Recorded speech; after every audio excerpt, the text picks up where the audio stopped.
Welcome back to the EAM Crypto channel and to episode number 10. That's right, episode number 10 of the DeFi Weekly Recap. Cannot believe it's been 10 episodes already. Time flies so quickly. So look guys, there's a ton of breakdown, a ton to cover. This week to me was like value spot week. There was a lot of value spots to take advantage of. There still might be some value spots depending on your outlook that I wanted to discuss with some of the projects we know well. And look, the charts are looking so juicy right now, at least short term, with Bitcoin, with some of the alts, even crap projects like Polkadot that I think is a crap project. There's really no need for them. Even that chart looks juicy as hell right now. So I wanted to cover all that in today's episode. But before that, there are two huge things I wanted to cover from the news that I think are going to affect things quite a bit, not just short term, mid term, but long term. So we'll start with the bullish news about Coinbase's partnership with BlackRock. BlackRock managing $8 trillion worth of assets, 8 trillion. Just a huge news event. If crypto can get just 2% of that 8 trillion, that would be beyond awesome. So really cool to hear some really bullish news come out, especially from Coinbase, because everything we've heard from Coinbase lately has been so bearish, right, and dreadful. So really excited to hear that. That is a fantastic announcement. The other big news announcement this week was about the non-farm payroll jobs report. Looks like they added almost 530,000 jobs, which was a lot higher than expectations, and shows that the markets are still relatively healthy in some ways. So does that mean that we're not really in a recession right now or not? That's very nuanced, but bottom line, this juiced up the markets on Friday. I think it's going to juice up the markets some more short term. So I think this is going to be good for some of these trades, short-term trades, because of the news that came out on Friday with the jobs market jobs report. But sorry, but I do have to kind of put a little rainy cloud there on that news. I do think, unfortunately, that this is going to give Mr. Powell and the Fed an excuse to keep pumping on the brakes. I really do. So the number one thing for them, even though they kind of pivoted a little bit as far as the fact that they were going to listen to the data more, we've seen them kind of pivot from that, I guess, announcement that they made in the last few days, where they said, well, maybe we're not going to be quite so dovish. We're actually going to be more hawkish. And bottom line, the number one thing for them is to get rid of the inflation monster. They're going to do that no matter what. So this jobs report, even though it's going to juice things up in the short term, I think is going to hurt us a bit in midterm. It's going to give Powell an excuse to stay hawkish. And bottom line, I do think that that's what we're going to see. And because of that, I still think that Bitcoin is going to test those lows of 17.5 or 19K. It's going to test that in some way, shape, or form midterm. As far as the dates when I think it's going to happen, I have no clue. But I do expect that to happen. But how far can Bitcoin go before that? I guess that's what we're all trying to figure out. And how much, will it drop after that? I guess time will tell. But so I think that short term, there's some excitement, some trades to talk about. But midterm, I think we're still going to be having to be able to trade in a very defensive way so that we can protect our money. All right, guys, and now a word from our sponsor and partner, Swapsicle, my absolute favorite DEX, the least expensive DEX that you will find. And guys, when you're making all sorts of moves and trading left and right, it makes all the sense in the world to use a DEX that has the least amount of fees.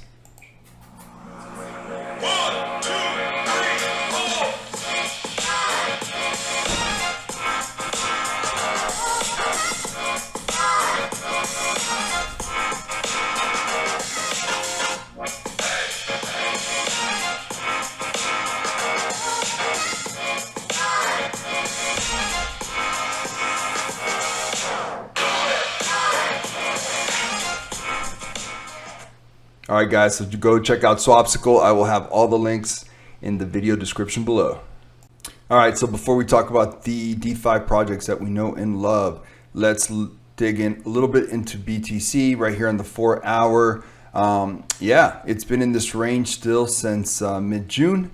And this range right now, it's testing kind of like the mid-center of it right down here. So what are we looking at right here? And what I'm circling, is this distribution? Is it accumulation? What is going on? So it will be very interesting to see what happens. But looking at some of the indicators, especially with the alts, It is looking like, here we're starting to see some positive momentum, just a little bit of positive momentum starting to build. It is looking, I think, pretty safe in my opinion. So we will see what happens. Again, I'm not a financial advisor, just my 2 cents, but I think that we are poised for some upside. And then just looking at the alts, I can't believe I'm talking about DOT. This is just a crap project. No need for this project to really ever happen. But I just wanted to give an example of just how many of these different altcoins look so juicy. As you can see here from the MACD, the positive momentum keeps building for the first time in a very long time. Last time that there was positive momentum for DOT was back on April 10th. So yeah, it's been really interesting to see. And then if we look at, and this is on the daily, by the way, but if we look here on the daily, I mean, there's just, I mean, you can pretty safely predict, I mean, if you are bullish, a $10.17 DOT would be a nice target to go for. That seems reasonable, seems realistic, doesn't seem greedy. That's about a 25% jump from now. So a lot of these alts looking really good. I didn't want to cover them all, but yeah, DOT seems to be a really good representation of just how good the markets look right now, which is really exciting.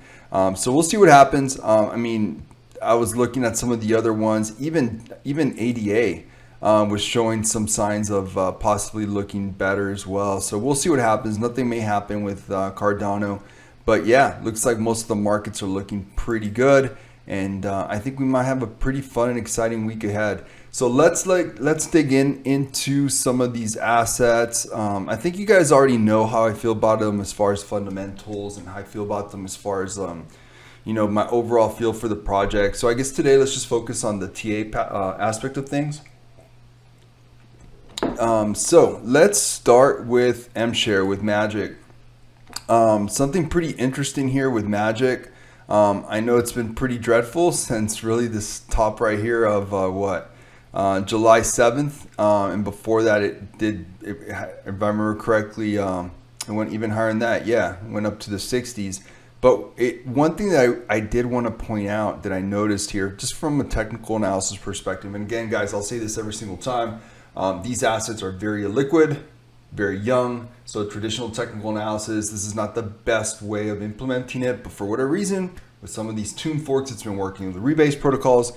Technical analysis just hasn't been working, and I would not try it. All right, so looking at Mshare here, it seems to have kind of broken this horrible downtrend. So we're just, you know, just real basic, just draw a line here. I mean, it's pretty much broken it for a bit now, and did bottom out pretty ugly, all the way down to like what, $5 is this? Yeah, about $5 a token. And then ever since then though, I mean, just looking at it, wow guys, I mean, this is a pretty nice uptrend. It's pretty consistent. Looks like it's dropped a little bit and starting to test it again. We did this with Frozen Walrus, I think several times, right? Where we looked at Frozen Walrus, and it was kind of starting to create a new range, a new uptrendish kind of range.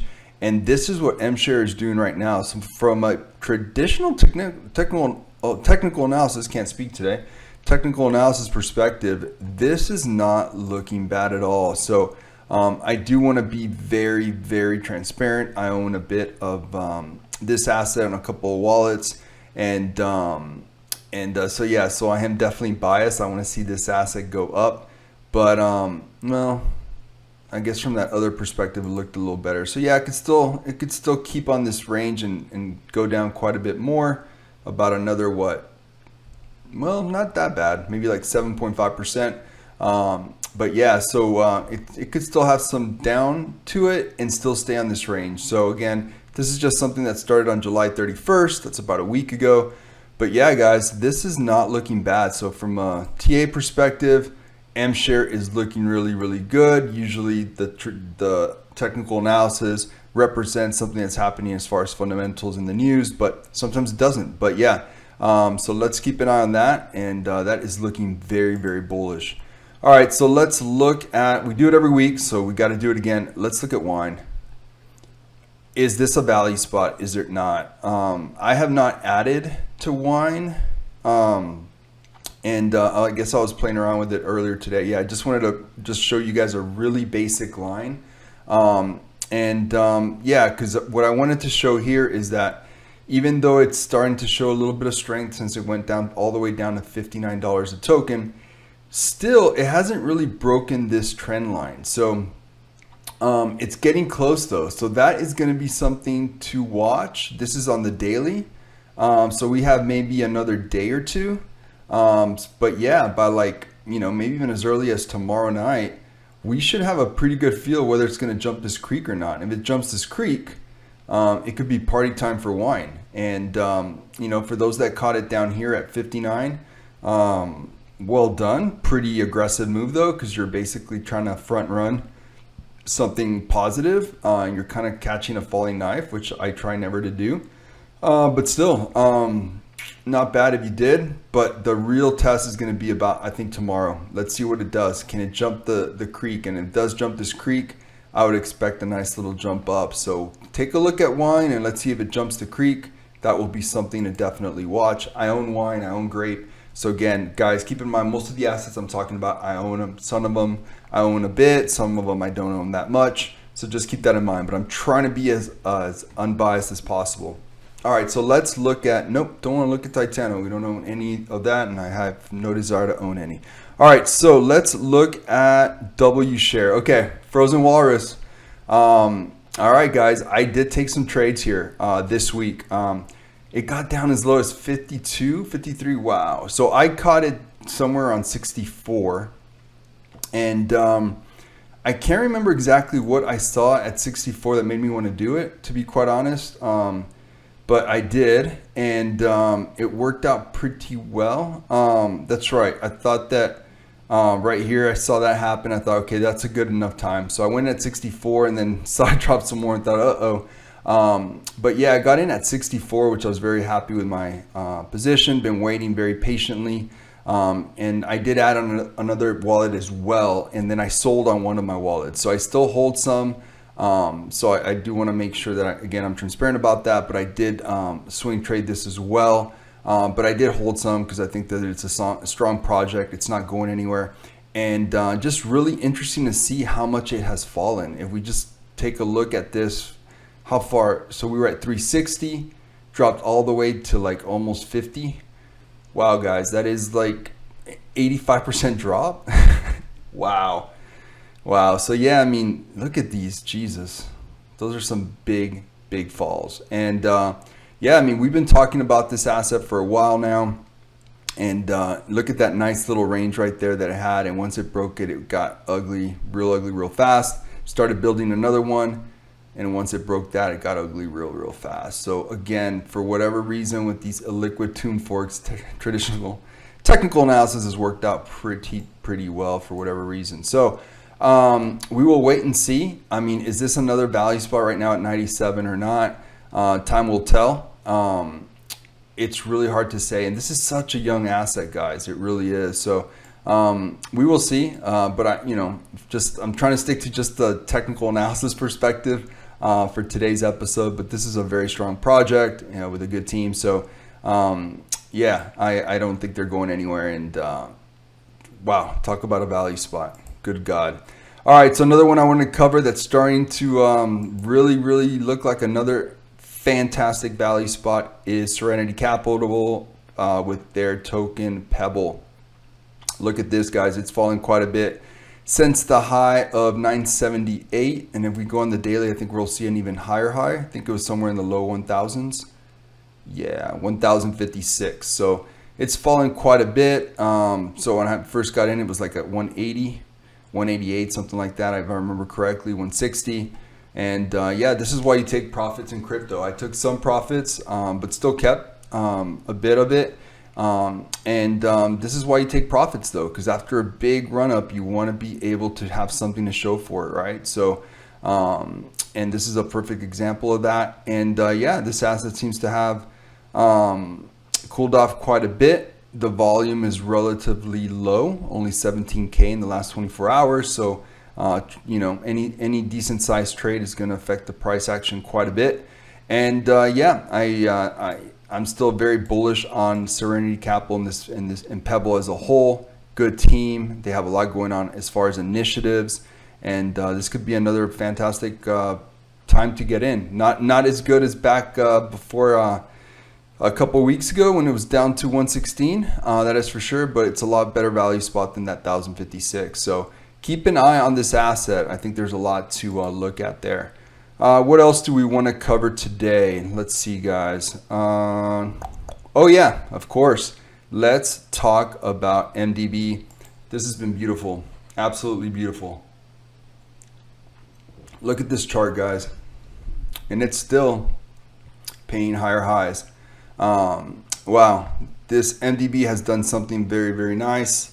Again, I got in later than I would have liked, but at least I got in there and up quite a bit now. And I do want to say one thing that I am going to track, because a few of you have asked me about the NFTs. I do own 2 NFTs, and I think the next payout is about 25 days away, something like that. So this is what I'm going to do. After that 25 days, I'm going to show you guys how much I got in rewards from those 2 NFTs, so you guys can kind of see real time. I'll even show my my wallet, my DApp or whatever from that wallet. I'll show you guys how much MDB, I think it's MDB I get, or is it MDB plus? I can't even remember. It's one of the two. How much I got from those 2 NFTs for a whole month. So hopefully that will clarify a lot of the questions that you guys had.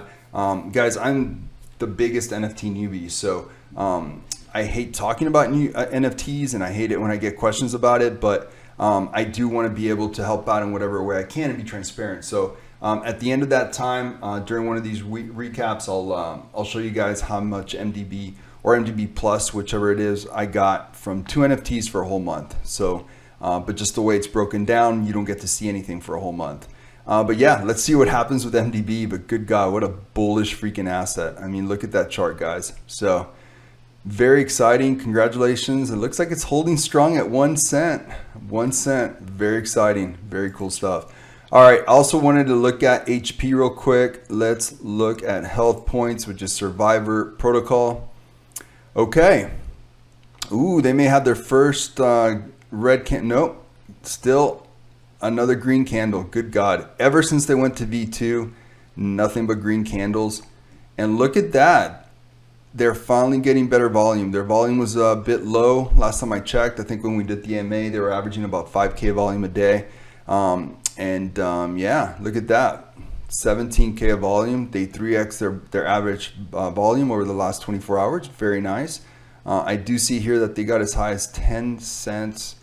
Wow, amazing. Another chart that's looking very good. So we'll keep an eye on this. Again, check out Survivor Protocol. It's a game more than an investment. It's just a cool project. It's so nice to see DeFi actually creating games and fun things. So we'll see what happens with that. And I did want to end, well here, am I forgetting anyone else up here, guys? I don't think so. Trying to keep these videos to not too long. Oh yeah, Astro has their partnership with Sphere. So wow, it's pumping pretty hard. Look at that. Good God. I was not even thinking about talking about Astro right now, but wow, look at that. Let's definitely keep an eye on Astro. 100 days. Look at that. Very nice. I guess the move with Sphere worked. And let's finish out by talking about Liquid Capital. All right, guys. So Liquid Capital, I'm sure you guys already heard, changed things around. They made it so that the Horde's LMS system will kick in at 7.5 cents instead of 5. So that's a huge move. It does still beg the question, will there be a bunch of sell pressure all the way to 7.5? So we'll see. You know, because I mean, I thought that was kind of like, well, you're basically telling them what to do kind of thing. But it was a positive to go from 5 cents to 7.5 cents. But again, you're still kind of signaling to sellers, to market participants that want to be able to get this asset at a much cheaper price. You're kind of signaling to them, hey, well, you know, 7.5 is there for the taking. But having said that, because of the taxes, it may not make sense to do that, right? If you just look at their taxes. So pretty interesting what they did. I think it's a really good move on their part. Fantastic as a holder to hear this. Really, really cool. that the Horde system will not let it drop below 7.5 cents, which, the Horde system is something special for sure. So we'll see what happens with Liquid Capital. I own quite a bit of it, and I'm going to just keep my eye on it very, very closely, look at their treasury, make sure that it's trending on the right way. Speaking of something that's been trending on the right way as far as their treasury, Horde still doing their thing since mid-March, just staying consistent and just showing that it's working. And I was on a video with Yabonks and Austin Clark yesterday. We took a look at Horde's treasury, looked at all their contracts, and it's been growing. If I remember correctly, it's up to like 1.7 million. So this protocol is very healthy. So I feel like this will give us some kind of warning as far as with Liquid Capital, we start seeing that Horde doesn't work, right? So that's one of the reasons why I've been keeping such a close eye on it. So really impressed with Horde, just keeps showing more and more in strength. Found out yesterday that the cells, they're really cut in half for whatever reason. They count the way that their mechanisms are set up. It's one cell is like two cells on Dex Screener or anything like that. So really their sells are always going to be at 50%. The sells are still outnumbering the buys all the time, daily, but things are working, right? As far as the reserves increasing and the price action staying consistent, cannot say enough good things about Horde. So then any project that implements Horde is going to do really, really well. And also found out yesterday that, everything about Horde system, like it's, you can't just, it's very hard to replicate, and it's not open source. So I guess that would explain why the team at Liquid Capital couldn't just like fork it, right? They had to actually go into partnership with them to be able to use it, integrate it into their mechanisms as seamlessly as possible. So thought that was kind of interesting as well. But anyways, I think that about covers it for this week, guys. I am always looking for more projects to cover in DeFi. I'm trying to cover the ones that you guys ask me for the most. Sometimes you guys will type in some ticker symbol or something. I'll look it up and I have no idea what it is. So if you guys can put a ticker symbol, but then something about the project, an explanation or something, that would be really, really helpful, because I'm trying to add more projects to add into the mix. So hope that you enjoyed today's episode, and we'll see you soon. Take care.